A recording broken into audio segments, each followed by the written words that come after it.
نن چې محترمو زمونږ کومه وظیفه ده د بسم الله الرحمن الرحیم وظیفه ده د رمضان المبارک په دې بابرکته لمحاتو کې تاسو د بسم الله الرحمن الرحیم دا وظیفه یو ځل وکړئ. ستاسو محترمو څومره حاجات دي څومره مشکلات دي الله پاک به ستاسو حاجت پوره کړي. الله پاک به ستاسو تمام مشکلات دا به ختم کړي. صرف 3 ورځې وظیفه ده او رمضان المبارک کې دا وکړئ. الله پاک به ستاسو تمام قرضونه دا به ختم کړي. الله پاک به ستاسو تمام پریشانی دا به محترمو ختم کړي. الله پاک به ستاسو رزق کې برکت واچوي. ستاسو په کور کې ستاسو اولاد کې پیسو کې به الله پاک برکت واچوي. بهترین کاروبار او اغلا بزنس لپاره تاسو د بسم الله الرحمن الرحیم دا وظیفه د رمضان المبارک په دې قیمتي او په بابرکته ورځو شپو کې دا وکړئ. انشاءالله العزیز ستاسو تقدیر به الله پاک محترمو د دې وظیفې په برکت باندې بدل کړي. د وظیفې چې څومره شرایط دي څومره شرطونه دي څو پرې ویل دي مکمل تفصیل زه تاسو ته په دې ویډیو کې دا وایم. د ثواب په خاطر باندې مخکې ملګرو سره هم شیر کړئ چې الله پاک د هغوی حاجتونه هم پوره کړي. بسم الله الرحمن الرحیم. شروع کوم د ډیر زیات بخونکي او د ډیر زیات مهربان رب په نوم باندې. زه ګواهي ورکوم د دې خبرې چې د الله پاک نه علاوه د عبادت لایق څوک نشته او نبی کریم صلی الله علیه و آله وسلم د الله پاک بنده او رسول دی. السلام علیکم ورحمت الله وبرکاته. امید در بکوم چې تاسو ټول په ټیک ټاک کې الله پاکم خوشاله آباد ساته. نن چې محترمو زمونږ کومه وظیفه ده د بسم الله الرحمن الرحیم ډیر زیات عظیم شان او ډیر زیات بهترین ختم دی. د رمضان المبارک په دې قیمتي لمحو کې په دې قیمتي ګړو کې تاسو دا وظیفه وکړئ.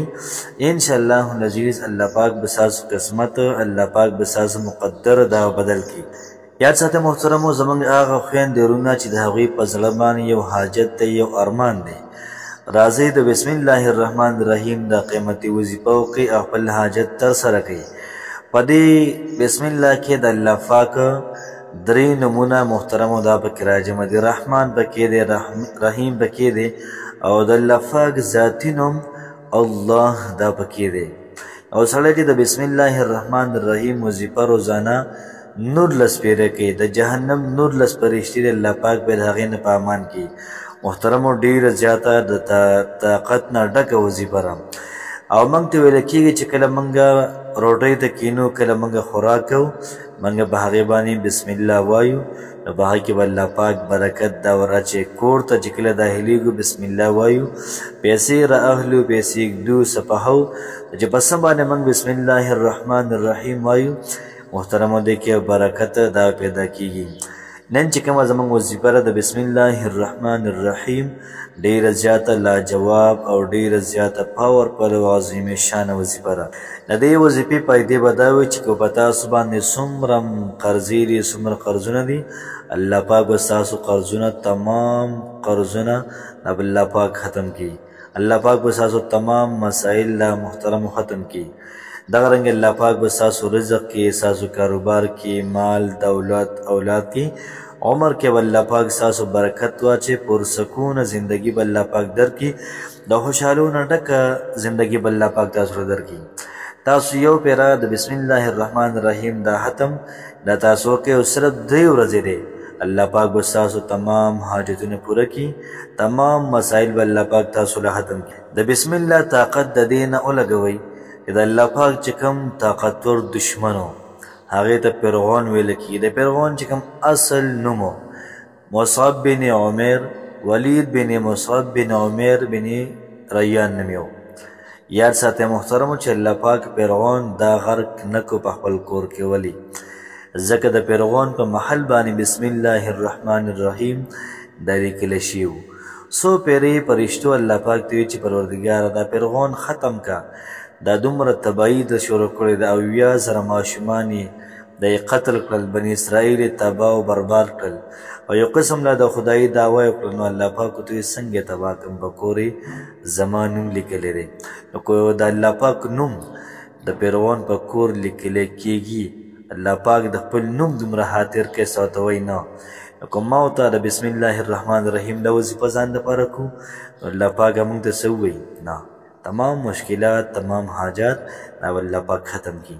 تاسو یو ځل د بسم الله الرحمن الرحیم دا قیمتي وظیفه وکړئ.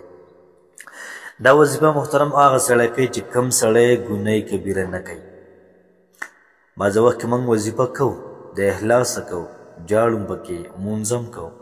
هلکه زه مونځ کوم او ذکر هم کوم، خو زما یو شی نه قبلیږي. ځکه نه قبلیږي چې زموږ په خېټه کې د آرام پراته دي. بعضې دوستان زموږ داسې وي چې که موږ لاړ شو هغوی کره یا مطلب څوک مېلمستیا وکړي د هغوی خوراک کې دا فرق وي. که موږ دغه وظیفه وکړو نو وظیفه اثر نه کوي، ځکه په خېټه کې آرام پراته دي که نه. فرمایي چې یو سړی راشي ګډ وډ بې حاله او ویښتان هم ګډ وډ او الله پاک ته جاړي او چغې وایي، الله پاک وایي زه یې سوال نه قبلوم. ځکه نه قبلوم چې لباس د حرامو، کپړې د حرامو، پیزار د حرامو، ټوپۍ د حرامو، په جیب کې حرام، دغرنګې په خېټه کې حرام څنګه قبول کړم؟ نو کومه چې ګناه کبیره ده محترم هغې نه ځان ساتل پکار دي. پردو ښځو ته کتل دا محترمو ډېره زیاته عظیمې شانه ګناه ده، غټه ګناه ده.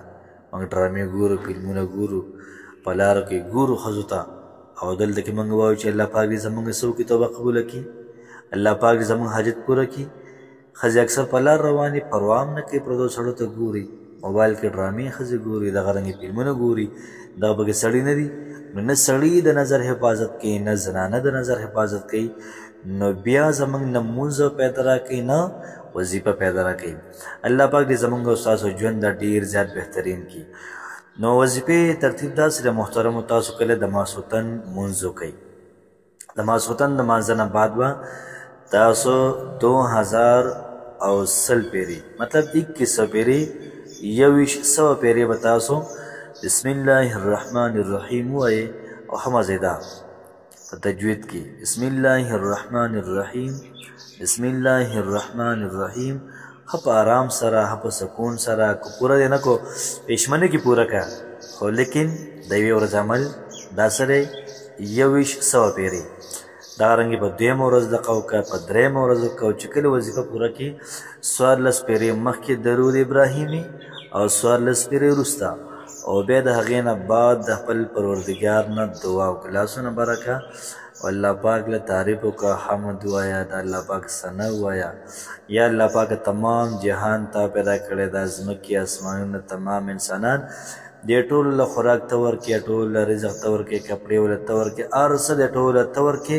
یا الله پاک که یو څوک قرضدار دي د هغوی قرضونه ته ختمې، هغوی له هم قرض ختم کړه، زموږ دا قرض هم ختم کړه. د بل چا کو حاجات وي هغوی له هم پوره کړه، خو زموږ د حاجات هم پوره کړه. انشاءالله عزیز امید در به کوم چې 3 ورځې به لا پوره نه وي، الله پاک به ستاسو تمام حاجتونه پوره کړي وي. الله پاک هم خوشحاله آباد ساته. السلام علیکم ورحمت الله.